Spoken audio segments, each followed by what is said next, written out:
ने कहा आप मेरे ऊपर शंका करते हैं। कंस ने कहा नहीं ऐसी तो कोई बात नहीं। बोले फिर आज्ञा दो। आज पूतना ने बड़ा दिव्य सुंदर स्वरूप बनाया है और सुंदर स्वरूप बना करके कहाँ पहुंची? नंदालय में पहुंची। नंदालय में दिव्य उत्सव मनाया जा रहा है और उत्सव को देख करके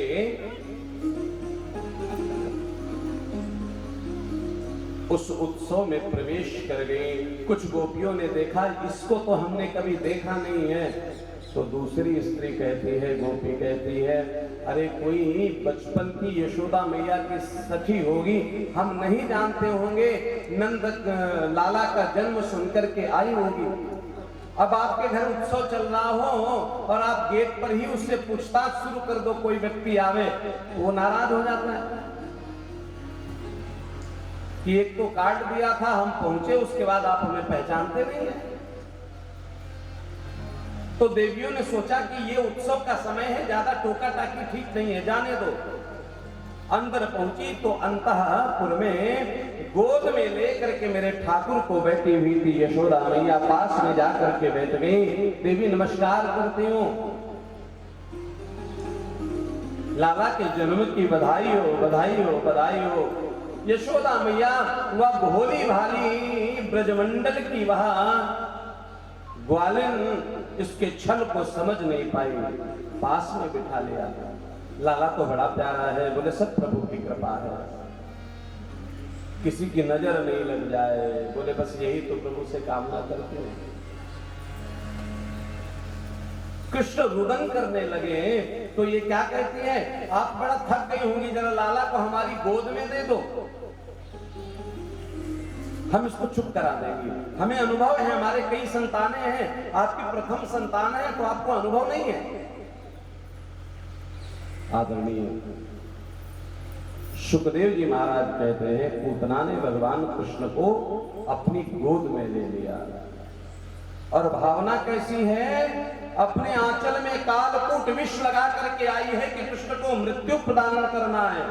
और जैसे ही भगवान कृष्ण को अपनी गोद में लिया और भगवान कृष्ण की तरफ दृष्टि डाली है, भगवान कृष्ण ने अपने नेत्रों को बंद कर लिया। अपने आंख को ऐसे बंद किया है कि जैसे देखना ही नहीं चाहते। महाराज परीक्षित ने प्रश्न किया कि एक बात बताइए, भगवान अकारण कुछ नहीं करता, गोविंद ने अपने नेत्र क्यों बंद कर लिए? बोले भगवान ने नेत्र इसलिए बंद कर लिए कि नंदालय में आने के पहले पूतना लोक बालघनी,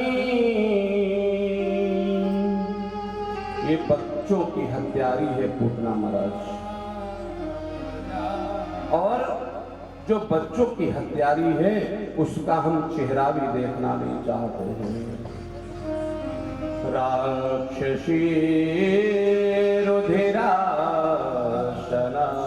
छोटे छोटे 6-6 महीने के, 2-2 महीने के, 1-1 महीने के बालकों के रक्त से इसके हाथ सने हुए हैं, हम इसका चेहरा तक नहीं देखना चाहते। चिजिंघासयापि हरये तनं दत्त्वा प्रसदतम्। आज वो पूतना क्या कर रही है, भगवान को दुग्ध पिलाने की चेष्टा कर रही है, लेकिन भगवान अभी भी बड़ी जोर के नेत्र बंद किए हुए हैं। किसी संत ने कहा कि अब तो खोल देना चाहिए, भगवान इतनी देर तक नेत्र क्यों बंद किए हुए हैं? उन्होंने बड़ा अद्भुत चिंतन किया। कहते हैं भगवान के नेत्र क्या हैं? सूर्य और चंद्रमा हैं, और सूर्य और चंद्रमा कहते हैं कि ऐसे पापाचारी, अनाचारी, अत्याचारी को हम देखना नहीं चाहते।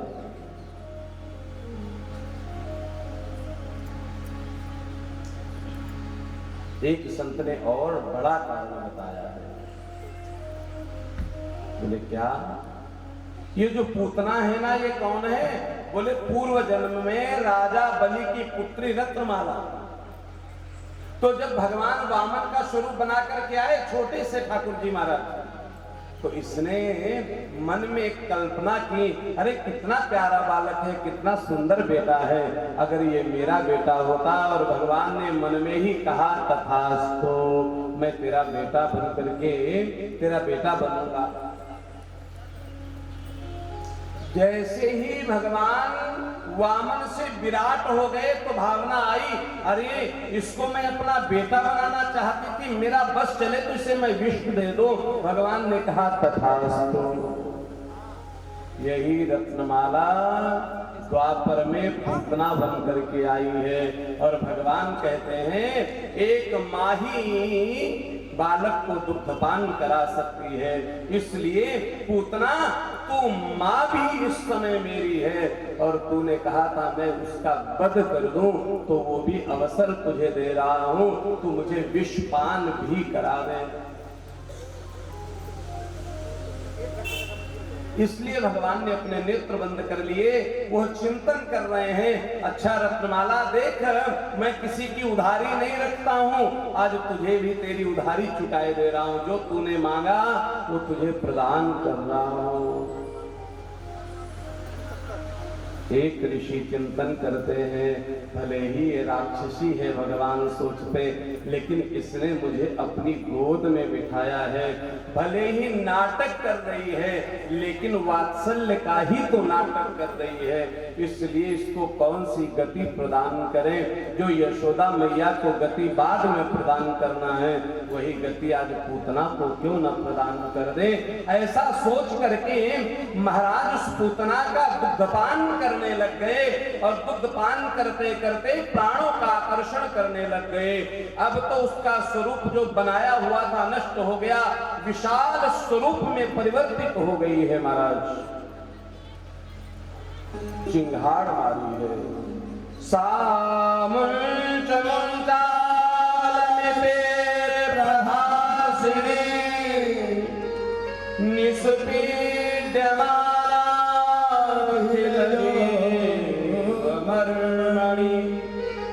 विव्रत नेत्रे चरणों भुजौ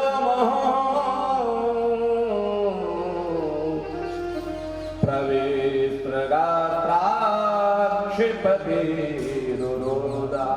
रुदन करने लगी। सामुंच मुंचालमिति प्रभासिनी, छोड़ दे छोड़ दे। भगवान कहते मुझे पकड़ना आता है, छोड़ना तो आता ही नहीं है। प्राणों का आकर्षण करने लग गए, धीरे धीरे प्राण आ रहे हैं, विवृत नेत्रे, नेत्र फटने लगे हैं, एक एक शरीर का महाराज अंग टूटने लगा है, नसें फटने लगी हैं। बेटा छोड़ दे छोड़ दे छोड़ दे। भगवान ने कहा आज नहीं छोड़ूंगा। रुदन करती हुई पृथ्वी पर धड़ाम से गिरी है। भगवान ने पूतना का उद्धार किया है। बोले पूतना निकंदन भगवान की। आज 6 दिन में परमात्मा ने छठी वाले दिन ही पूतना का निग्रह कर दिया। आदरणीय सुखदेव जी महाराज कह रहे हैं कि पूतना का शरीर बहुत बड़ा था, लेकिन ब्रज के लोग तो और विचित्र बताते हैं। बोले पूतना का शरीर कितना बड़ा था? बोले उसके हाथ गिरे हाथरस में, कान गिरे कानपुर में। चिंतन है। लेकिन कहते हैं 6 कोस की परिधि में पूतना का शरीर गिरा। इतना विशाल शरीर, जैसे ही गिरा हजारों हजार वृक्ष टूट करके गिरने लग गए। सब लोग दौड़ पड़े। लाला देखा पूतना के वक्षस्थल पर बैठे हुए, उठा करके लाए, यशोदा को दिया। तब तक नंद बाबा आगे आकर के डांट लगाई है, अरे देवी क्या करती हो, तुम्हें समझ नहीं आता?